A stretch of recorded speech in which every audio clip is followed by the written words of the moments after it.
too many friends, here's the fastest way to remove someone on Discord.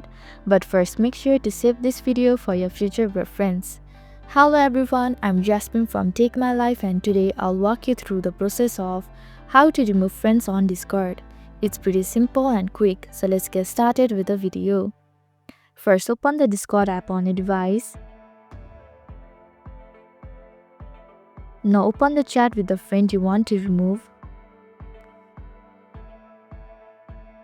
And tap on the friend's name at the top of the screen.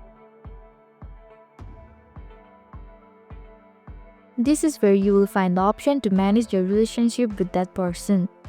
Click on the profile picture. Then tap on the friend's icon right beside the three dots icon. And select the Remove Friends option.